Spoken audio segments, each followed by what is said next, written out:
하나님 말씀은 고린도전서 2장 1절로 5절 말씀입니다. 바울은 고린도 교회에 전한 그 복음을 이렇게 고백하고 있습니다. 사람의 말과 지혜의 아름다운 것이 아닌 성령의 나타나심과 능력을 얻게 된 믿음이라고 고백을 하고 있습니다. 오늘은 이 제목을 가지고 말씀을 나누고자 합니다. 오늘의 본문은 바울이 처음 고린도 지역에 들어왔을 때 자신이 어떠한 마음과 생각으로 복음을 전했는지에 대한 내용을 고린도 교회 성도들에게 아주 분명하게 알려주고 있는 내용입니다. 지금 고린도 교회 성도들은 서로 파당을 짓고 자신들이 주장하고 있는 복음의 방법과 그 내용이 더 효과적이고 또 옳다고 주장들을 하고 있었지만 바울은 저들이 주장하고 있는 내용들 속에서 한 가지 가장 중요한 사실을 또 놓치고 있음을 보고 있었습니다.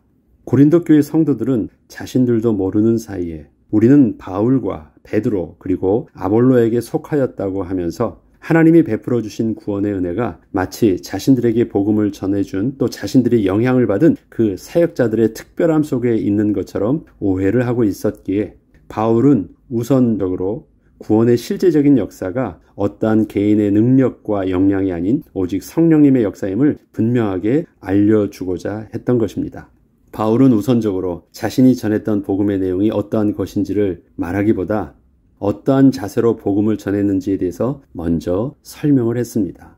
오늘 본문 2장 1절로 2절에 보면 형제들아 내가 너희에게 나아가 하나님의 증거를 전할 때 말과 지혜의 아름다운 것으로 아니하였나니 내가 너희 중에서 예수 그리스도와 그가 십자가에 못 박히신 것 외에는 아무것도 알지 아니하기로 작정하였음이라.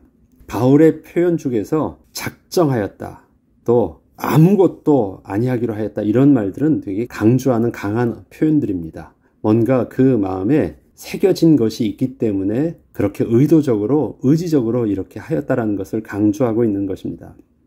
바울의 표현을 보면 말과 지혜의 아름다운 것과 예수 그리스도와 십자가에 못 박히신 것을 서로 대조하면서 앞서 서론으로 언급했던 사람들이 미련하게 여겼던 십자가의 도와 세상의 지혜를 그렇게 비교함을 알 수 있습니다.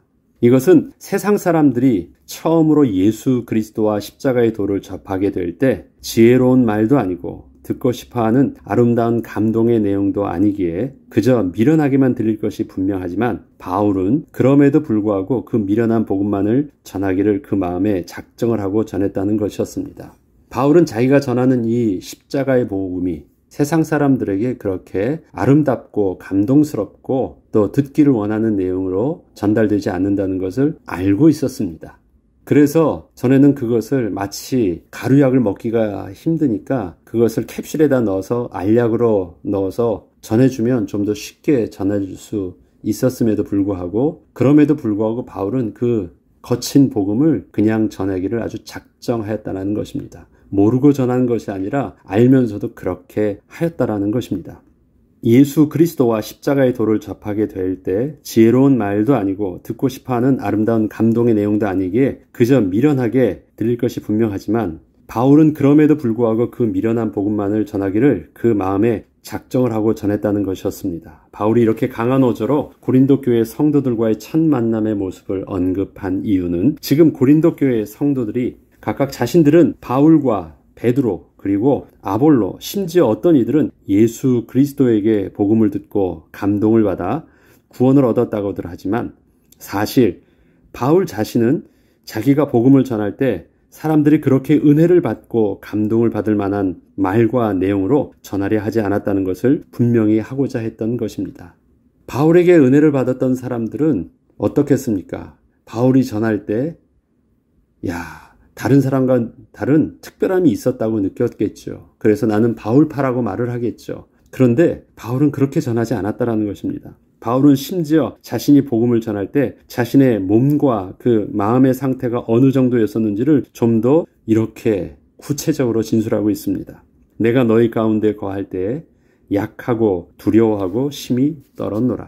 이렇게 약하고 두려워하고 심히 떨었다라고 고백을 하고 있는 바울의 모습은 이전까지는 고린도 교회 성도들이 전혀 생각지도 못했던 바울의 모습이었습니다. 고린도 교회 성도들이 바울을 처음 만나서 복음을 듣게 되었을 때 바울에게서 증거되는 그 예수 그리스도의 십자가와 부활의 복음이 너무도 분명했고 강력하였었기 때문이었습니다. 그런데 그때 그 바울의 본래 모습에 대하여 스스로가 약하고 두려워하고 심히 떨었다고 고백을 하니 너무 의외였던 것입니다. 자기들이 그때 만났던 바울은 강한 자였는데, 특별한 자였는데, 그때 자신의 모습이 약하고 두려워하고 심히 떨었다라고 말하면 이게 무슨 말이지? 그렇다면 우리가 보았던 그때 바울의 모습은 무엇이었을까?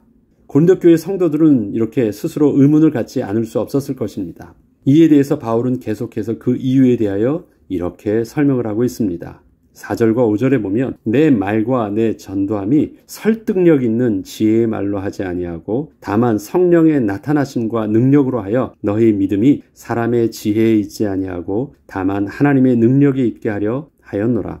바울은 자신을 통하여 오직 성령께서만 드러나시도록 하기 위하여 그렇게 조심하고 집중할 수밖에 없었다는 것이었고, 때문에 자신이 아닌 바로 성령께서 역사하여 주신 모습이었다는 것이 바울이 전도할 때 모습이었다는 것입니다. 자신의 본래의 모습은 두려워하고 약하고 심히 떠는 모습이었지만 나를 통해서 만났던 그 모습은 내 안에 계신 성령께서 복음을 전할 때 드러내게 하셨던 성령의 모습이셨다라는 것입니다. 그것은 나는 아니었다라는 것입니다.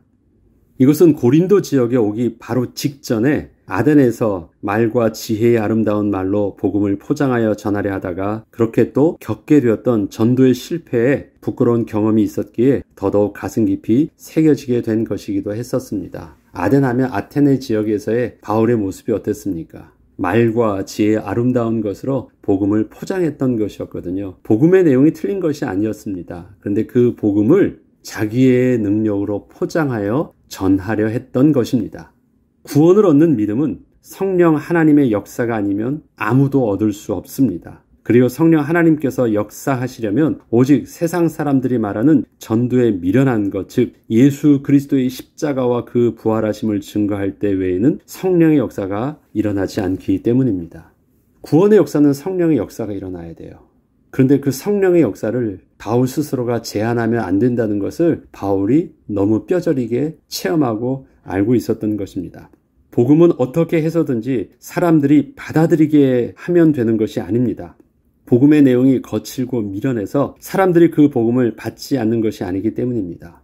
겉으로 보면 복음의 내용이 문제인 것처럼 보여도 실질적인 구원의 비밀은 성령 하나님의 역사와 은혜의 택하심에 있는 것입니다.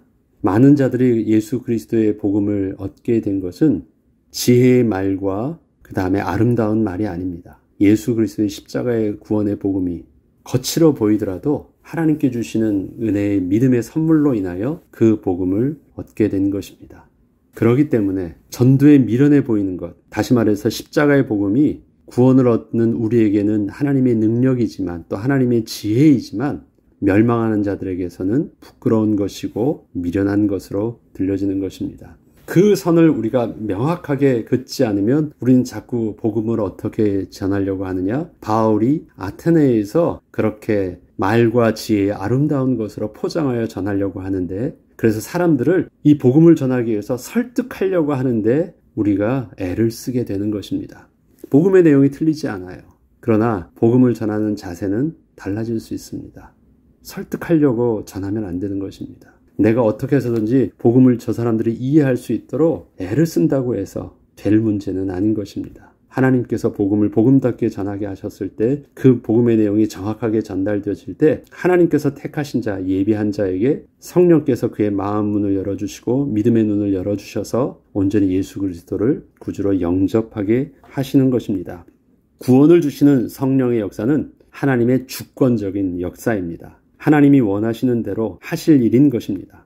바울이 원하는 대로 성령의 역사를 좌지우지 할 수 있는 것이 아닙니다. 때문에 바울은 성령 하나님의 눈치를 보아야만 하는 것입니다. 바울은 이러한 사실을 분명히 알게 되었었기에 자신의 학식과 배경이 오히려 성령의 역사를 더 방해할 수 있다는 문제의식으로 인하여 자신이 전도할 때마다 특별히 고린도 교회에 바로 들어가게 되었을 때 더더욱 두렵고 떨림으로 오직 성령의 역사만 일어나기를 그렇게 간절히 원할 수밖에 없었다는 것이었습니다. 이처럼 바울이 성령의 역사에 대하여 강조하며 말하고 있다는 것은 성령 하나님은 한 분이시기에 지금 고린도 교회 성도들이 자신들이 인정하고 있는 사역자들의 특별함을 통하여 서로 당을 지을 것이 아니라 성령 안에서 하나 되어야 하는 것임을 그들이 이해해야 되는 것이었습니다. 우리는 다르다고 얘기를 해요. 다양한 곳에서 은혜를 받았기 때문에 자기들이 은혜를 받은 그 통로가 더 특별하고 더 효과적이고 더 옳다고들 주장하고 있지만 통로는 다르더라도 그 통로를 통해서 역사하신 분은 딱 한 분이시기 때문에 같다라는 것입니다. 우리가 다양한 경험과 사람과 또 통로를 통해서 우리가 주님을 접할 수 있습니다. 어떤 사람은 내가 싫어하는 사람을 통해서 예수를 만날 수도 있습니다. 어떤 사람은 내가 저 사람은 가짜라고 말하는 그 사람을 통해서도 예수를 만날 수 있어요. 나랑 갈등이 되는 사람을 통해서, 나랑 생각이 맞지 않는 사람을 통해서도 예수를 만날 수 있어요. 왜 그렇습니까? 사람의 문제가 아니기 때문에, 동일한 성령께서 복음으로 역사해 주시는 문제이기 때문에 그렇습니다. 우리는 그 성령 하나님의 주권 속에서 정직하게 순종할 수 있어야 됩니다. 그래서 그 복음의 눈으로 교회들을 바라보고 성도들을 바라보고 우리의 믿음의 공동체를 바라보고 우리의 성도의 교제를 하게 될 때 결국 우리의 다름은 다양함이지 진리의 배척점이 아니라는 것, 우리가 그렇게 하나님 앞에서 설 수 있는 것입니다. 이것은 단순히 우리를 교회를 성도 가운데 서로 화목하게 하기 위해서 하는 것이 아닙니다. 이것은 성령의 역사에 대해서 우리가 집중하게 될 때 우리는 우리의 자신의 모든 것을 내려놓을 수 있고 하나님의 인도하심 속에서 결국 지금은 달라 보이더라도 그것이 나중에는 서로 하나된 하나님의 선하신 계획과 말씀 속에서 온전한 바른 길로 나아갈 수 있는 것입니다. 우리의 삶은 아직 끝나지 않았습니다. 지금은 조금 달라 보이고 지금은 모순되어 보이고 이해되어 보이지 않아도 결국 지나고 나면 올바른 복음은 한 분 하나님의 온전한 계획 가운데 하나님의 영광을 드러내는 하나님 나라가 회복되는 역사로 우리를 동일하게 하나 되게 하여 주실 것입니다. 그렇기 때문에 오늘 우리의 모습이 당장의 어떤 것에 일희일비하거나 그것에 뭔가를 자꾸 맞추려고 하기 전에 올바로 하나님의 복음의 기준 속에서 우리가 자꾸 맞추려고 또 나아가려고 할 때 마침내 하나님께서는 우리를 통해서 계획하신 하나님의 선을 이루어 줄 것입니다. 성령을 따라 행하는 영적인 비밀들을 또 성령을 따라 순종하며 성령을 따라 또 우리 사역을 감당하는 은혜가 또 저와 여러분에게 함께하길 주 이름으로 축복합니다. 기도하겠습니다. 주도 한 분이시오 성령도 한 분이십니다. 성삼위 하나님께서는 우리에게 구원을 계획하시고 구원을 이루셨고 또 구원을 이루시기까지 오늘도 우리와 함께 하시는 성삼위 하나님을 찬양합니다. 하나님 아버지, 세상이 볼 때는 미련해 보이고 거칠어 보이는 그 복음을 전하기 위해서 우리의 말과 지혜의 아름다운 것을 하려 하지 않게 하시고 주께서 우리에게 가르쳐 주시는 복음의 내용을 붙잡고 예수 그리스도의 십자가의 대속의 죽음과 그의 부활하심과 다시 오실 주님을 온전히 증거하는 또 그것이 우리의 믿음의 근거가 되어 서로 돌아봐 사랑과 선행을 격려하는 하나님 축복의 공동체와 만남을 이루게 하시고 교회를 이루게 하시고 가정을 이루게 하여 주시옵소서. 그래서 우리를 통해서 이 땅에 하나님 나라가 회복되는 역사의 주인공으로 그렇게 쓰임받게 하여 주옵소서. 감사드리며 우리 주 예수 그리스도 이름으로 기도합니다. 아멘.